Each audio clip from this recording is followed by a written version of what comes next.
एक ओर प्रहलाद और ये सभी बालक हैं जो दावानल की तरह दहकते हुए हिरण्यकश्यप के क्रोध के सामने भी प्रभु श्री विष्णु की भक्ति की लौ जलाए हुए, और दूसरी ओर हम हैं जिन्होंने अपने शक्ति, शासन और प्रतिष्ठा को छीन जाने के भय से अपने भगवान का नाम स्मरण करना भी छोड़ दिया है।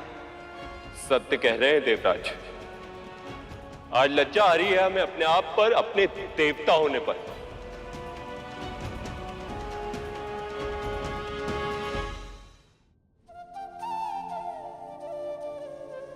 पर प्रभु, जब हिरण्यकश्यप को इसके बारे में पता चलेगा तब क्या होगा?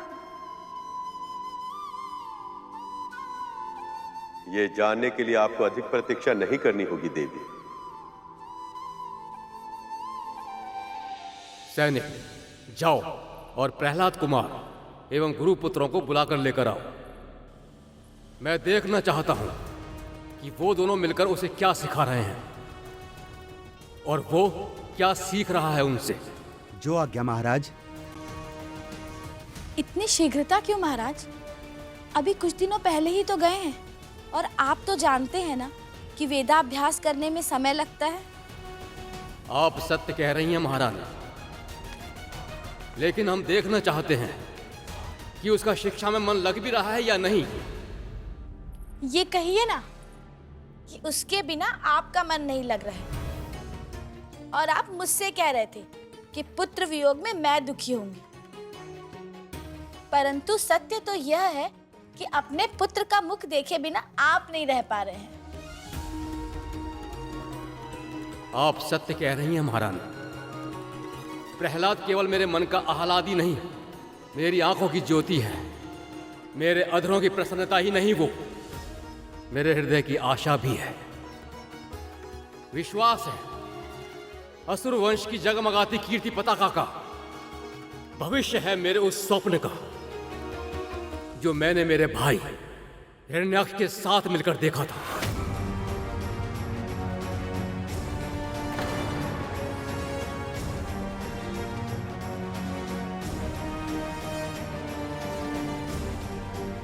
जब उस दुष्ट असुर को प्रहलाद की हरि भक्ति के बारे में ज्ञात होगा तो न जाने वो उस नन्हे से बालक के साथ क्या करेगा।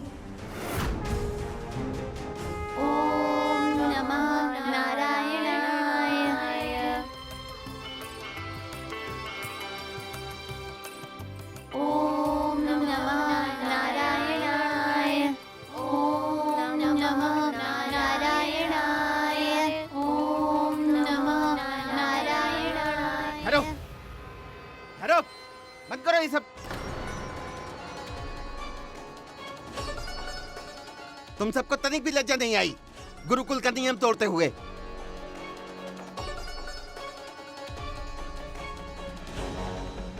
प्रहलाद ने सही कहा था गुरुजी, श्री नारायण का नाम स्मरण करने से ही बहुत शांति मिलती है, सभी चिंताओं से मुक्ति भी मिलती है और सारा भय भी मिट जाता है। बस बस, अधिक ज्ञान देने की आवश्यकता नहीं है, जाओ यहाँ से। हाँ, सिर मत खाओ।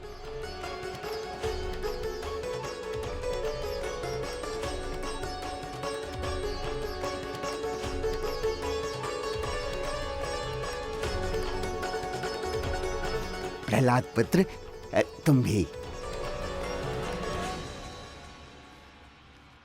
चलिए गुरुजनों। कहाँ श्रीमान?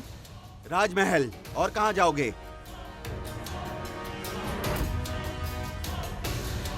महाराज ने आप दोनों को और राजकुमार को बुलाया है।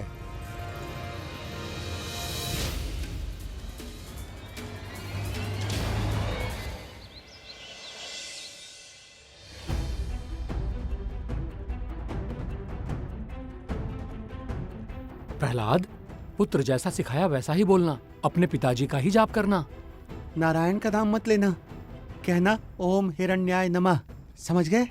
तो चलो।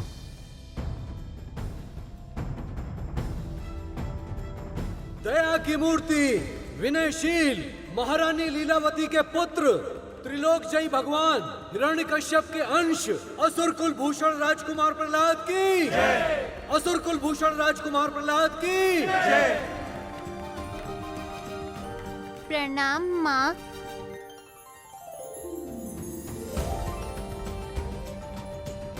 मेरा पुत्र प्रहलाद।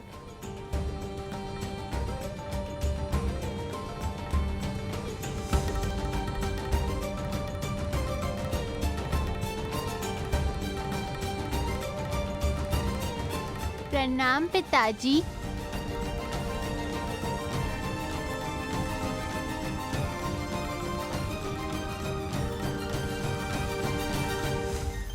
त्रिभुवन के साम्राज्य से भी बढ़कर है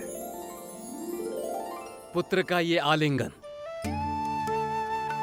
कहो पुत्र, गुरुजनों से स्नेह तो मिला ना तुम्हें? हाँ पिताजी, गुरुजनों ने बहुत प्रेम और धैर्य के साथ विद्याभ्यास कराया मुझे। मैं भाग्यशाली हूँ, मुझे इनसे शिक्षा ग्रहण करने का अवसर मिला। कुमार की विनयशीलता का वर्णन करना नितांत असंभव है महाराज। अहंकार तो लेस मात्र भी नहीं है महाराज, क्रोध का तो नाम तक नहीं है। खेल खेल में असत्य भाषण देना भी नहीं आता कुमार को। प्रत्यक्षम किम अनुमानम, प्रत्यक्षम किम प्रमाणम। जो सामने है उसको ना अनुमान की आवश्यकता होती है और ना प्रमाण की।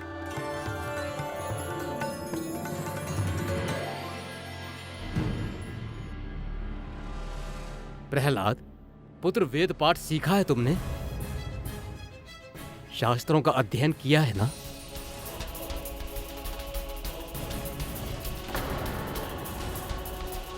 हाँ पिताजी, मैंने सारे वेद और शास्त्र कंठस्थ कर लिए हैं।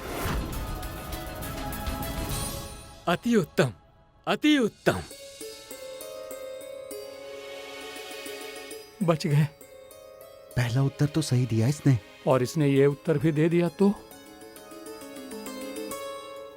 फिर मुझे वेदों का सार बताओ पुत्र।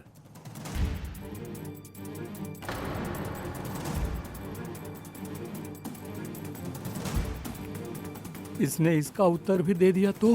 अर्थात नारायण का नाम ले लिया तो हम दोनों मारे जाएंगे।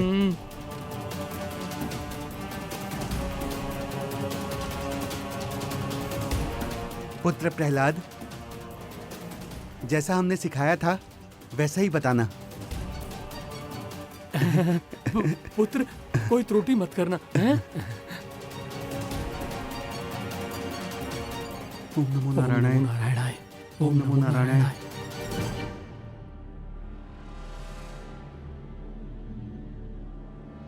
प्रभु, अब प्रहलाद सब कुछ सत्य कह देगा। मुझे तो भय लग रहा है कि हिरण्यकश्यप न जाने इस कोमल से बालक के साथ क्या करेगा।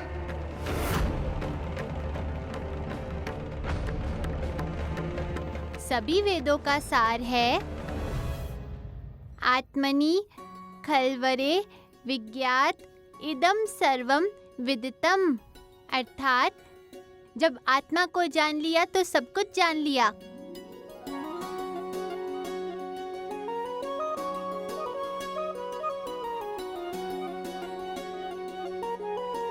उत्तम, अति उत्तम। देख रही हैं महारानी, हमारे पुत्र की स्मृति कितनी तीव्र है। हाँ महाराज, इतनी शीघ्र इतना कुछ सीख लिया। नारायण का बहुत बहुत धन्यवाद। अच्छा हुआ उसने उल्टा सीधा कुछ नहीं बोला। सत्य यही है कि आत्मा और परमात्मा में कोई भेद नहीं। हम सभी की उत्पत्ति का कारण श्री विष्णु ही है।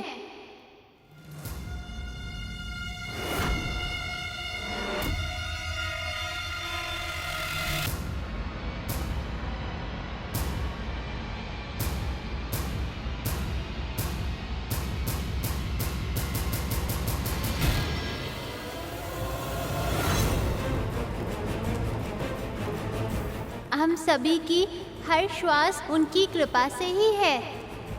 उनकी भक्ति से ही हम सबका जन्म सार्थक होता है। बस कर प्रहलाद, कर प्रहलाद।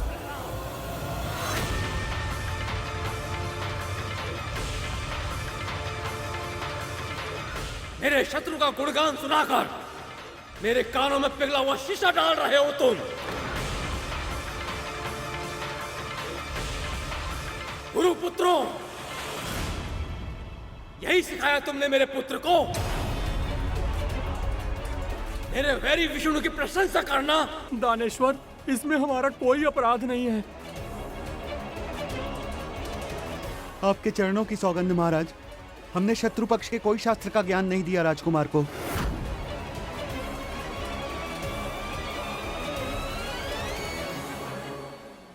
इसमें गुरुजनों की कोई भूल नहीं है पिताजी। वे तो सदैव कहते हैं इस संसार में सब कुछ आप ही हैं, आप ही भाग्य विधाता हैं, आप ही भगवान हैं।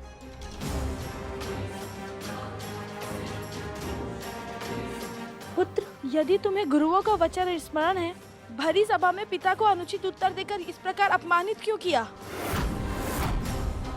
पिताजी को अपमानित करने की मैं कल्पना भी नहीं कर सकता माँ, पर इन्हें प्रसन्न करने के लिए असत्य भी तो नहीं बोल सकता।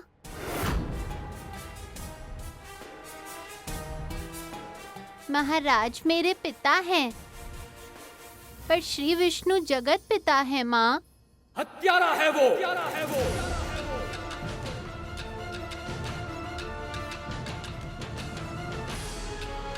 छल से मेरे भाई की हत्या की है उसने। हत्या नहीं की पिताजी, अवतार लेके उद्धार किया है। वो मेरा शत्रु है प्रहलाद। आपका शत्रु आपके भीतर है पिताजी।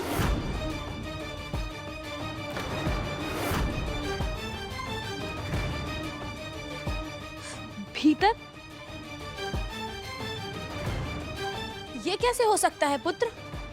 अहंकार, काम, क्रोध, लोभ, मोह, मत्सर, ये अरिष्ट वर्ग ही हमारे सबसे बड़े शत्रु हैं माँ। इन पर विजय प्राप्त हो जाए तो सब और सुख ही सुख हो और शांति ही शांति हो।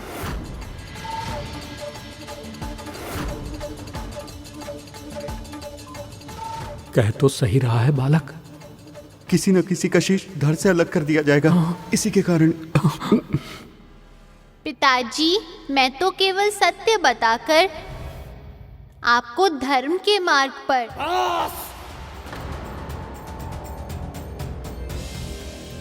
मेरी राज्यसभा में चिर शत्रु की प्रशंसा हो, मैं ये सहन नहीं कर सकता। उस विष्णु के नाम तक को इस संसार से मिटाना होगा।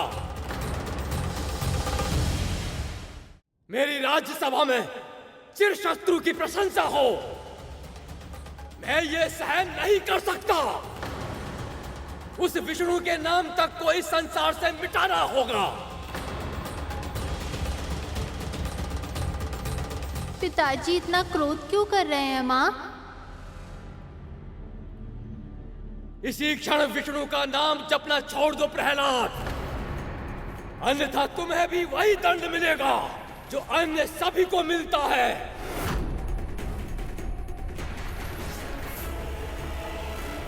ये आप क्या कह रहे हैं महाराज? ये हमारा पुत्र है। इसलिए इसका दायित्व और भी अधिक है महारानी। असुरों के विचार संस्कृति की रक्षा करनी ही होगी इसे। शत्रु और मित्र का भेद समझना ही होगा इसे। समझने का प्रयास क्यों नहीं करते? हट छोड़ दो ना कुमार। विष्णु भक्ति हट नहीं है माँ, ये तो जीवन का आधार है। प्रभु श्री हरि का नाम स्मरण किए बिना मैं जी ही नहीं सकता।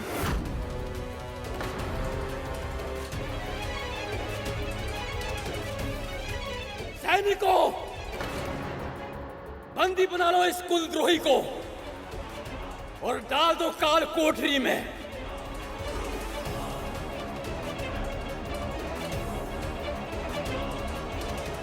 यदि अन्य अपराधियों की दशा देखकर भी इसे अपनी भूल समझ न आए तो दंड देने से भी मत चूकना।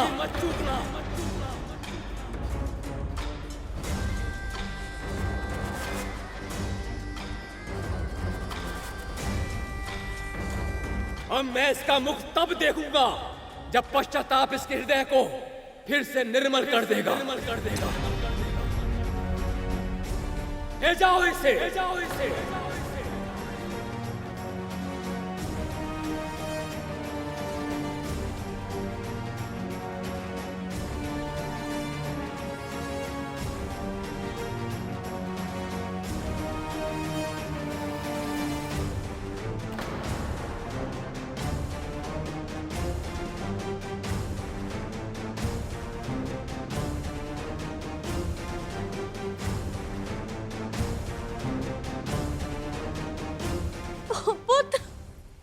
महारानी,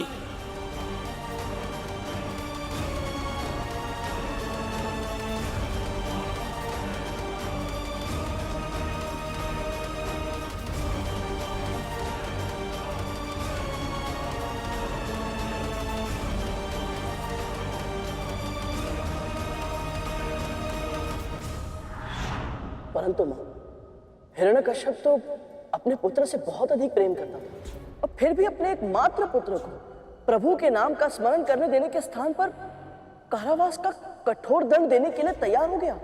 आगे दिए जाने वाले अनगिनत दंडों में से ये तो केवल एक दंड था गरुड़। भगवान के सच्चे भक्त कोई भी अत्याचार सहन कर सकते हैं, किसी भी कष्ट को सह सकते हैं, पर अपने धर्म का पालन करना नहीं छोड़ सकते। वैसे भी ये सब उनकी लीला का ही भाग था, क्योंकि श्री विष्णु के भक्तों को सताना बहुत बड़ा पाप होता है और जितने अधिक पाप हिरण्यकश्यप करता उतनी ही शीघ्र उसके पापों का घड़ा भरता और उतनी ही शीघ्र भगवान उसका उद्धार करने के लिए अवतार ले पाते। फिर क्या हुआ?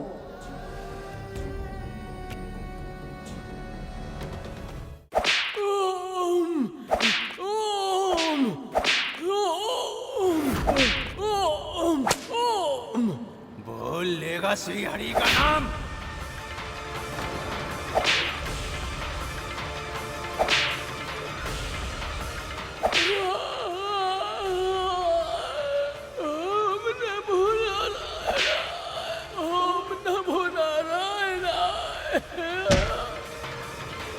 बहुत शीत लग रही है ना तुझे? अब ये हिम के समान शीतल जल ही तेरा दंड है। जब तक तेरी अस्थियां न जम जाएं, तेरी धमनियों में बहने वाला रक्त हिम न बन जाए, तब तक ऐसे ही हिम से स्नान कराऊंगा तुझे।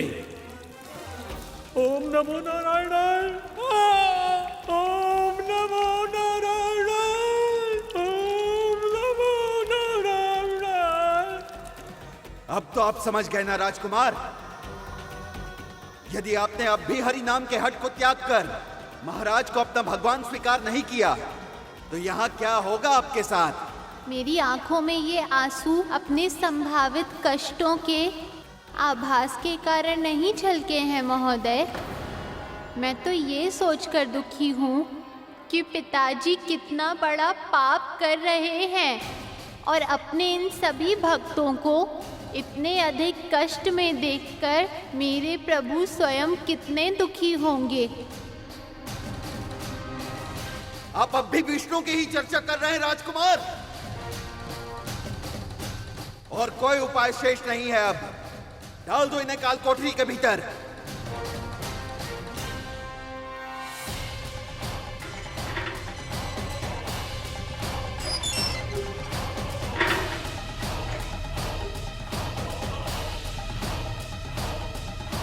प्रभु,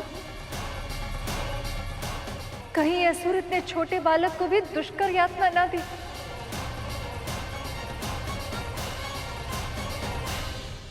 राजकुमार की आयु इतनी कम है कि इनके लिए 2 डंडों की मार ही पर्याप्त है। जब कोमल त्वचा डंडों की मार से जलकर लाल हो जाएगी तो नारायण नाम अपने आप इनकी जिह्वा से लुप्त हो जाएगा।